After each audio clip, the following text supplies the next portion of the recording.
And we're back. It's episode 5 of Extreme UHC Season 11, and we're down here with Geckor and the ever-present Maridrin, who took a creeper hit not too long ago, but is still on 1 heart, so running point for everyone else. But as you can see, they're about to find trouble.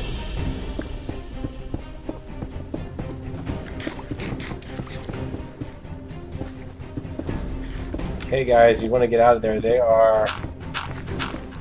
Oh, good move, good move. They're attacking on 2 fronts. That's the way you want to do it, but now this team is getting split up. That's not what they want. They need to stay together.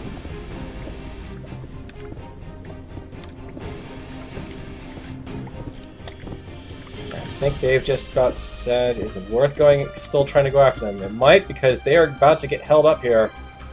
Oh, Maridrin, you're not looking. Oh, that's... Oh! Maridrin, oh no, that's not good, guys. There goes Rack. Geckor is on her own.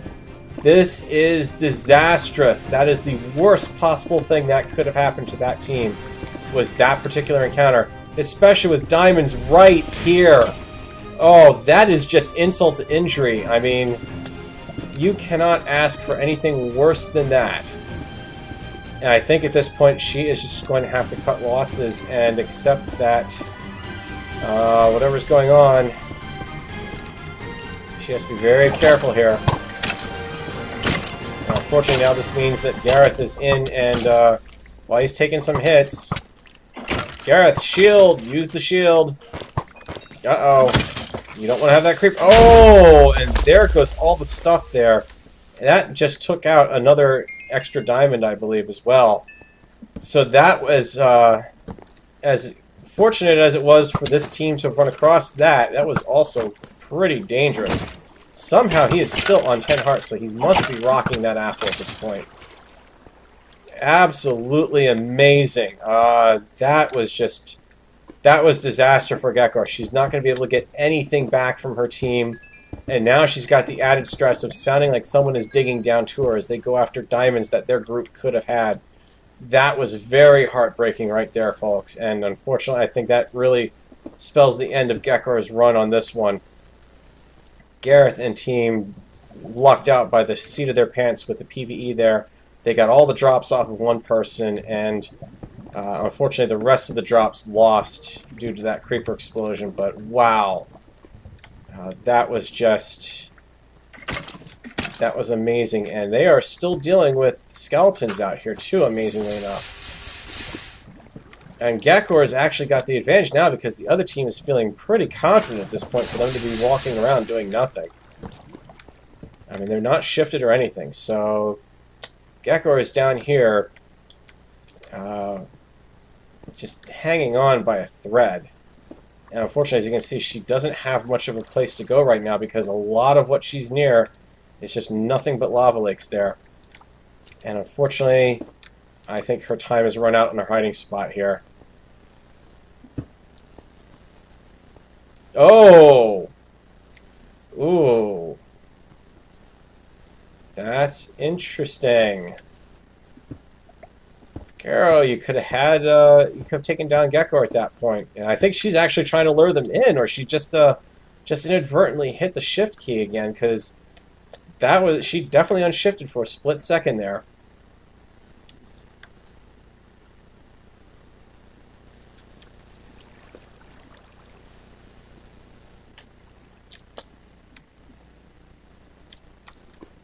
Interesting, though. This is a very close fight over here. I absolutely know what she is going through right now, what is going through her mind, because I've been there with Boop running right by me. And they're all shifted. So now the question is, do they know? And I think no. It's not a question of whether them knowing. I think they are planning to head up out of the dungeon. But wait a second. Picaro's looking back at this spot. I think he knows something's going on. I would love to be in their TeamSpeak channel right now, hearing what they've got going on in a chat. Because I'm willing to bet at this point he's convinced he knows where Geckor is.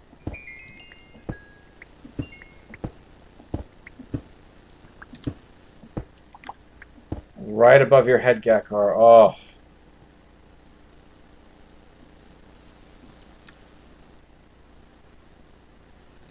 Okay, maybe he was just kind of... Who's? Oh. Rip. Wow. Bye, Diamond. Nope, they come back. That's So Destro. there's Destro's gone. been 5 PvP deaths so far. GG. Right on top of Geckor. Wow. That is perfect. Oh. Destro's hiding in a I would pond. love to be in her team speak right now, knowing what she's thinking. Oh, jeez. Oh my gosh. This has to be the funniest thing. That is so close. That was great. Yep. That was perfect. Wait, does she not have a pickaxe? She's got 8 hearts left. She doesn't have a pickaxe. Oh no. Punching the dirt or the stone. Wonderful. Oh. Oh, jeez. Oh, she could make one though. She Yeah, just but she doesn't didn't have a have room to place bench a down. crafting table before that. Yeah, she's got it. Oh wow. Okay, who's recording that? Me. Me. I was, yeah. Awesome. She's probably recording too. Yeah, but she can't see everything. Yeah. I'm gonna come up here and it's just gonna be a mass of items. I would love to watch them watch it back on the recording. Oh. Who? Geckor. Geckor and Kara. Oh, someone flooded the water. Yeah, now because she's of the about staircase. to. Forces had one of the most boring UHCs ever because she's only been in combat once. What? No, a Gekkor's lot of scared. people have never been in combat. Okay, guys. So that was just absolutely amazing. It's just a shame that they could have very easily had the team kill there, but or the final kill on that team, but nope, not quite. Let's pop in on everyone else here and catch up on the action. False's team still down, bravely going after something. Not exactly sure what's running through their minds right now. But it looks like they're just going for XP, I guess. Just lots and lots of XP. I mean, this place has been... They're going after it, but they're also missing quite a bit of it, too. So, not exactly sure what their strategy is right now.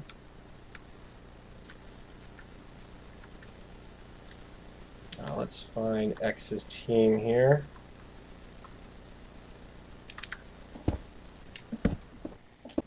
So X is over here, just found some diamonds. That is probably welcome news to them right now.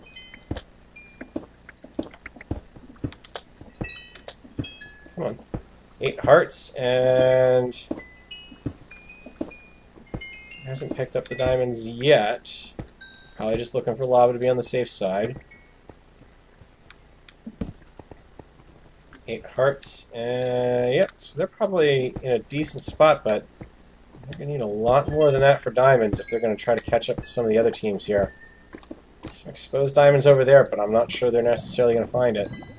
Unless they actually decide to go through that that lava lake there.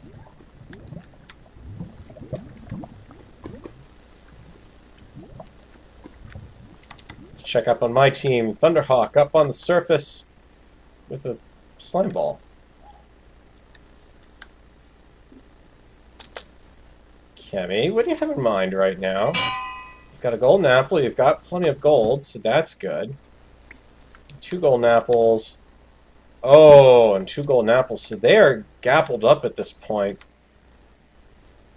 With only 3 people left, they're still very much contenders in this game because they've got the full diamond kit now at this point. Every one of them is covered. They've got enchanting going on, and... what does Delta have for sword? Sharp 1 and a power 3 bow. A sharp 1, unbreaking 1 sword, no bow. That could have been taken out for enchanting. Thunderhawk Sharp 1 diamond sword and 4 diamonds left still. And nether wart. How did they get nether wart? Interesting. Delta, I really can't wait to see what you're gonna put up for a perspective here.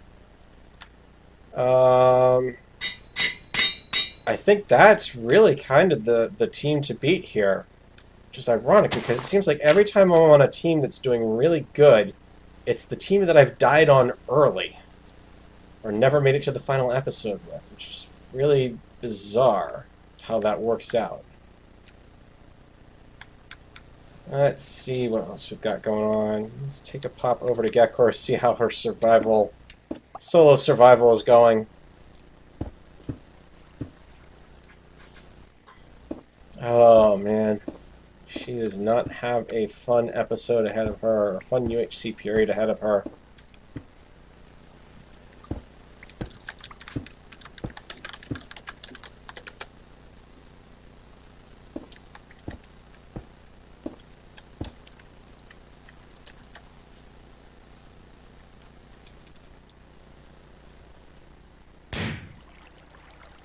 Okay, so world border is moving in, and now the vertical border has started to take effect, which that is probably the last thing that Geckor wanted to hear right now.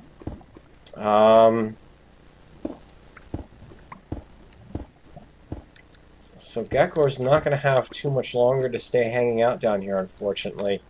That's going to make it's really going to make it difficult, if not impossible, for her. The only way she's going to be able to pull anything off right now is going to be to try to pick off teams one by one, any of the other teams who are in bad shape. And that's going to be really difficult because there's, as you can see, quite a few teams that are still rocking full or near full members here. So let's see if we can pull up Pikachu's team here, because it's been a while since I checked in on Pika. There's Pika up on the surface as well. They are kind of meandering about doing some enchanting. And Pika's running off on his own, but he's usually pretty good at that, apparently. Just from what I've experienced with him and UHCs with him before, and they are right by the world board. This is really a good spot to be, actually. You don't have a lot of teams necessarily coming up at this point. Yeah, they're starting to come up now that the vertical border shrink is starting to happen. But you're not going to see too many teams up here just yet. Getting there, yes. I mean, like, for example, clearly you can see there is definitely teams up here. A lot of nether this UHC, apparently. And that's interesting to see after nearly 2-3 seasons about of just not even bothering with the nether. Ooh, electrostatic up with the win there on that one. And that is a kill each for the member of that team. So some interesting stuff going on down there. Let's see if I can find... Oh, that's Tumbe. Electrostatic. That was a surface kill. Oh, there's active competition going on here. And, oh... That was some nice kills there. So that team is now gone. Wow.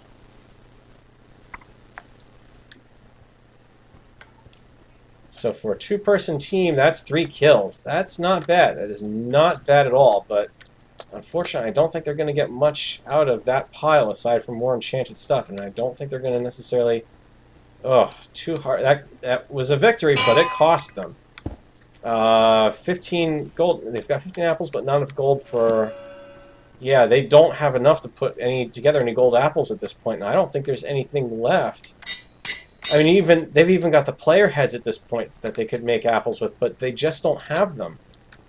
So, NA here, 5 hearts, 15 apples, can't do a darn thing with them, and I really hope they remember to grab that head.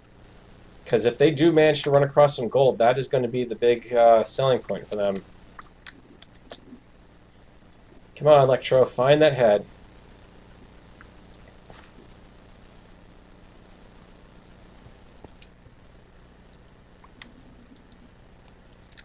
I mean, they are out here in the open, though, so they are exposed. Anyone else could come out and run across them.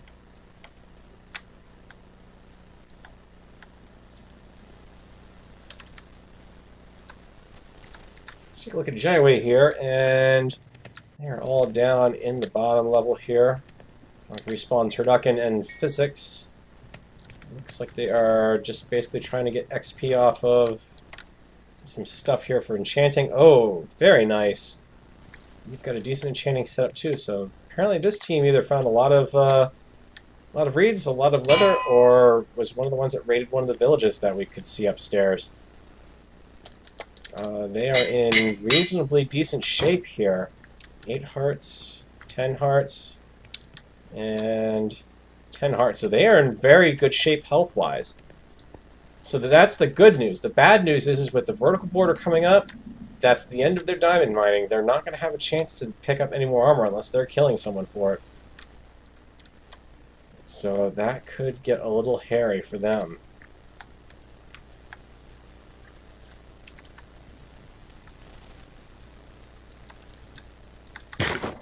Red Jumbo, you're up on the surface along with Tommy Meek, Strongman Kyle, and Paul Prophet.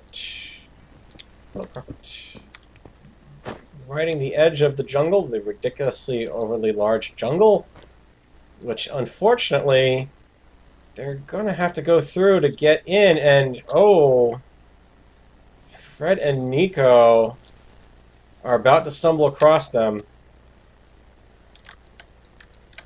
They're seeing them, and they want no part of it, and the other team is not paying attention. Run the other way. Good call, guys. But if there's another team that's going to be in the final end of days here, I'm going to have to say it's going to be this team. They've got the diamond armor. Let's take a look at what their health is right now. Jumbo is 10 hearts. Strongman Kyle's up to 9. Hollow Prophet is at 10, and I'm seeing Gapples here. So they've got the apples, they've got the diamond, and they've got the gear. I think they've got the best chance to go after my team to start taking out at the very end. Basically, make it to the end of the whole kit and caboodle.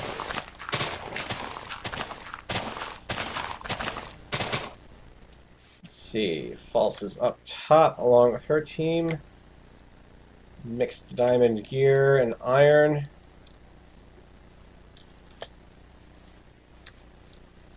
Hold still, guys. I want to see what your health is at.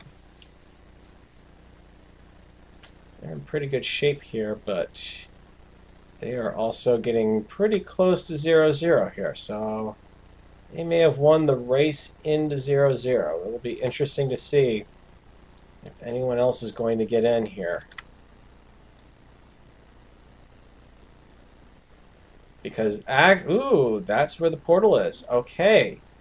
So someone was really nice when they set up their portal and decided to put it up on the surface or build it to the overworld from the nether, wherever they came in.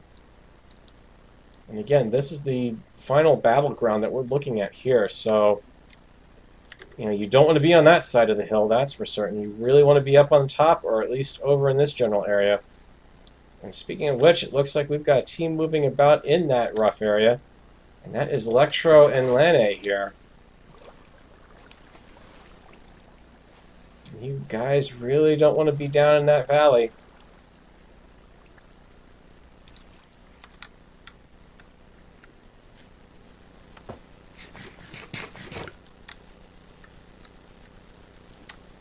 Let's see, Fred and his teammate went here. Oh, they are in for a world of pain. This jungle is not small, it is not easy to get through, and from all the lighting glitches that we saw going on when we were starting out, it's going to be very difficult for them to get any sort of progress along here and not get blasted to bits by any number of mobs that are lurking down there.